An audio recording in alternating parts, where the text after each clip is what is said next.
Kalau kau mendengar azan dari masjid yang terkunci, jangan pernah menjawabnya, karena suara itu bukan memanggilmu untuk sholat, melainkan memastikan kau masih hidup. Malam itu Jakarta basah oleh hujan. Jam di ponselku menunjukkan 02.47 saat aku berhenti di depan masjid tua yang berdiri sendirian di antara ruko-ruko kosong. Lampunya mati semua, pintu besi digembok, tapi dari dalam terdengar azan. Bukan dari speaker, tidak bergema. Suaranya dekat, berat, seperti keluar dari dada seseorang yang berdiri tepat di balik pintu. Aku membeku. Azan itu terhenti tiba-tiba, menyisakan hening yang menekan telinga. Lalu sebuah bisikan pelan dan rapuh meluncur dari celah pintu. Masuk, aku seharusnya pergi. Tapi hujan deras dan rasa penasaran membuatku membuka gembok yang anehnya tidak terkunci. Pintu masjid berderit pelan, bau lembab menyergap. Di dalam, hanya satu lampu kecil menyala di atas mihrab, membuat saf pertama terlihat terlalu jelas, terlalu rapi, seolah baru saja dipakai. Aku melangkah masuk suhu turun drastis. Setiap langkah kakiku terdengar berlebihan di ruang yang seharusnya menenangkan. Sajadah di saf pertama terbentang satu sendiri. Tidak ada siapapun, namun aku merasakan tatapan, seperti ada yang berdiri tepat di belakang bahuku, menunggu aku menoleh. Aku berwudhu seadanya, airnya dingin menusuk. Saat kembali aku memilih sholat di saf kedua. Dadaku berdebar, tapi aku menenangkan diri. Takbir pertama keluar, suara di kepalaku bergetar.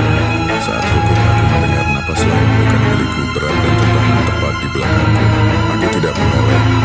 Saat sujud pertama, lantai terasa lebih dingin dari seharusnya. Saat bangkit, bayangan di saf pertama bergerak. Bukan bayangan manusia, lebih seperti asap yang mencoba meniru bentuk orang salat. Ia berdiri rukuk sujud tanpa suara kain, tanpa napas. Aku mempercepat bacaan. Jantungku memukul rusuk. Pada rakaat terakhir, lampu di atas mihrab berkedip. Dan dari arah depan, terdengar suara yang bukan suara azan, bukan pula doa, melainkan gumaman ayat yang dibaca terbalik, patah-patah, seolah dua mulut berbicara bersamaan. Aku menyelesaikan salam dengan tangan gemetar. Hening menelan ruangan, lalu sajadah di saf pertama tertarik sendiri, bergeser 1 sentimeter ke arahku. Di lantai bekas lutut muncul basah, padahal tidak ada tubuh.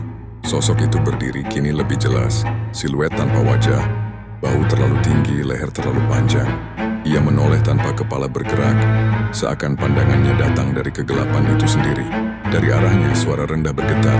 Saf pertama, bukan untukmu. Pintu masjid menutup sendiri dengan dentuman pelan. Udara terasa berat, aku mundur tersandung. Dari mihrab azan kembali terdengar.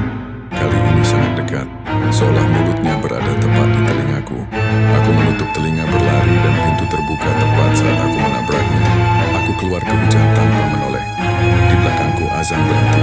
Sejak malam itu setiap kali aku lewat masjid manapun, dan melihat saf pertama rapi dengan satu sajadah terbentang, aku selalu memilih sholat di belakang. Karena aku tahu, tidak semua jamaah terlihat. Kalau kau pernah merasa tidak sendirian saat sholat,